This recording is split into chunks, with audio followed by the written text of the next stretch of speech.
I would rather just say, you know what, I'm just going to prepare for the collapse. And if we get away with it one more time, well, I'll have to ride it out one more time. So if there is a huge recession, if the US dollar goes down during that recession, I agree with you. If the US dollar goes up during a big US recession, that's probably going to be very problematic for the rest of the world. Obviously, if I am a foreign shoe manufacturer, if I think the dollar is going to go down, I want to borrow dollars because when I repay them back, they won't be worth as much. I mean, I want to do that. I mean, the world, when you borrow in a currency, you're hoping that currency loses value so that when you pay it back, it's less. The problem is going to be the lenders.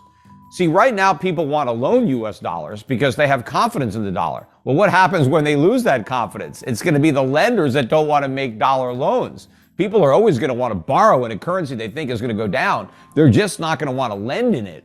And that's going to be a big problem for the US government because we are the world's biggest borrower. We have to borrow from everybody. And if people don't want to lend to us, and I don't think they will, not at an interest rate that we can afford to pay, more and more of our enormous deficits are going to be financed by the Fed. I mean, the Fed's going to have no choice, politically speaking, but to crank up the printing presses. So for all this talk about quantitative tightening, they are getting ready for another round of quantitative easing because that is the only way to politically finance $3 trillion deficits or whatever they are. I mean, and we have these huge deficits. Supposedly we have this great economy and we still have $3 trillion deficits. Where are they going to go in the next recession? 5 trillion, 6 trillion?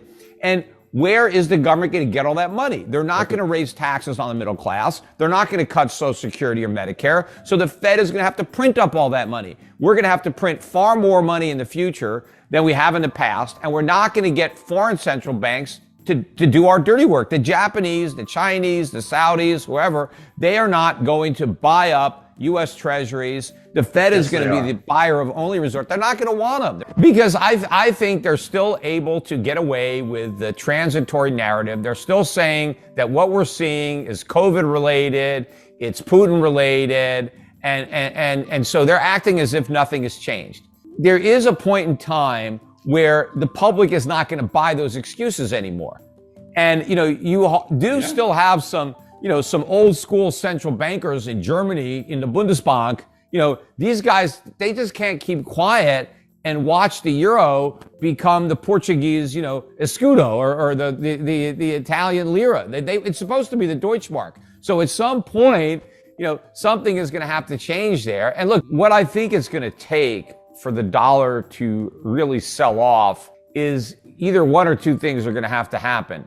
Either the Fed is going to have to come clean and admit that the U.S. economy is not as strong as it thought, and therefore it's not going to be able to be as aggressive as it claimed when it comes to inflation fighting. And it may even try to say that the weakness in the economy means that we don't have to fight as hard because inflation is simply going to come down as a function of the weakening economy, because Powell kept saying that, the economy is super hot, it's overheating, and it's this red hot economy that is causing inflation. Now, that's not true, but that's what the Fed claims. And so the Fed will have at least an excuse initially to adopt a less hawkish or more dovish, forward guidance in the face of all this mounting evidence that the economy is either headed to a recession or already in a recession.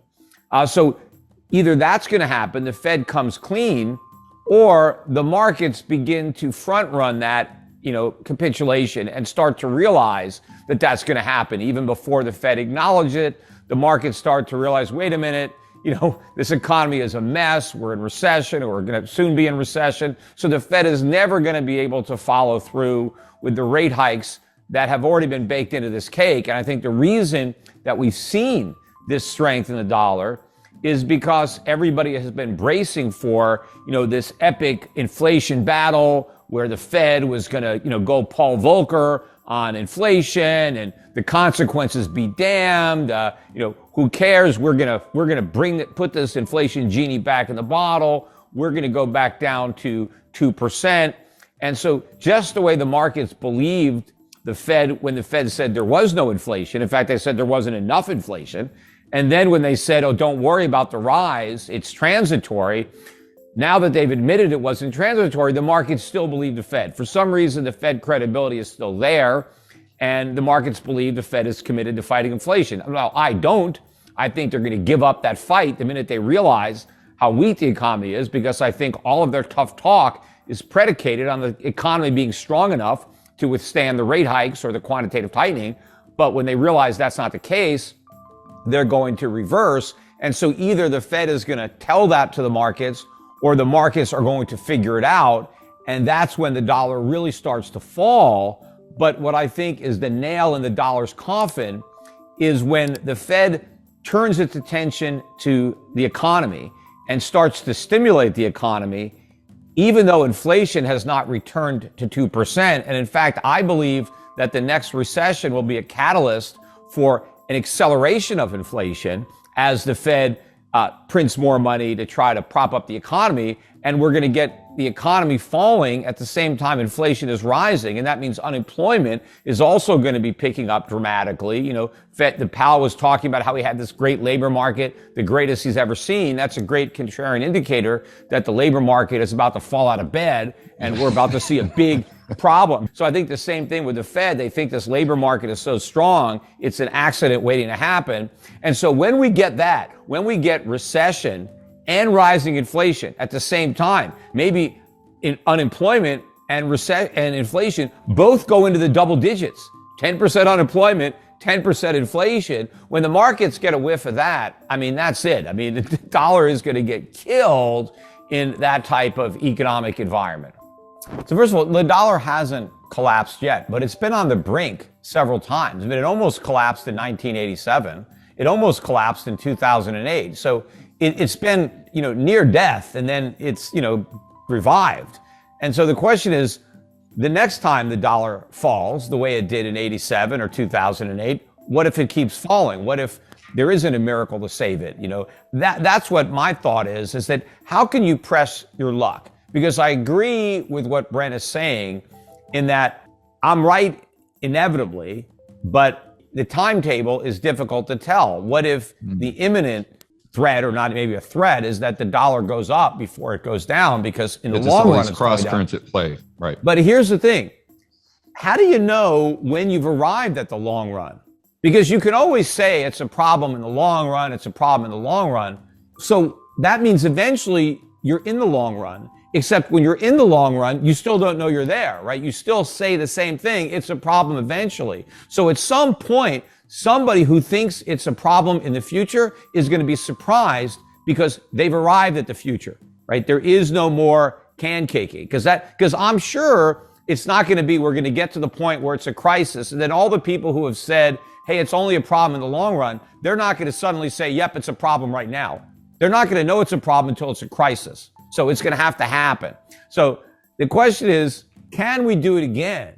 The enormity, knowing that every time we have to go back to QE, we have to do it bigger than the time before, and because the problem is so much bigger, right? We have a much bigger drug problem, so we need more drugs.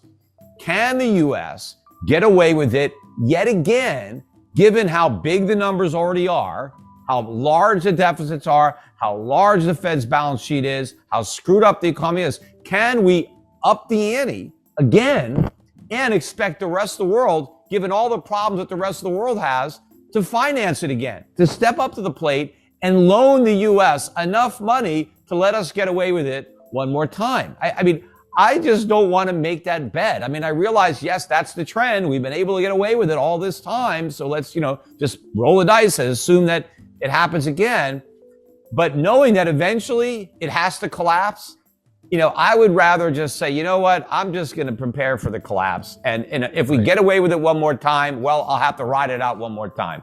I've done it several times before. But, I would rather be prepared for the end game, because that's the only thing I'm sure of. The path, it's difficult. What would get me to change my mind? I don't think I can change my mind, because I know I'm right. But it's possible that Brent is right, and that before the dollar crashes, it has another big rise. Now, let's say all of a sudden the dollar crashes and now this country doesn't sell us its stuff anymore. The stuff stays there. Well, somebody in that country is going to buy that stuff. They're not going to just, drop it into the bottom of the Pacific Ocean.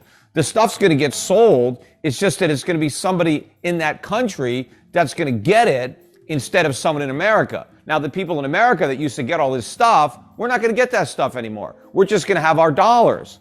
But what are we going to buy with those dollars? Nothing, because they don't have any value. So I would rather have a bunch of stuff that I can use that makes my life better than more paper that I can't use and doesn't do anything to make my life better. I mean, the countries that get to keep their stuff are going to be in much better shape than America that gets to keep its worthless paper.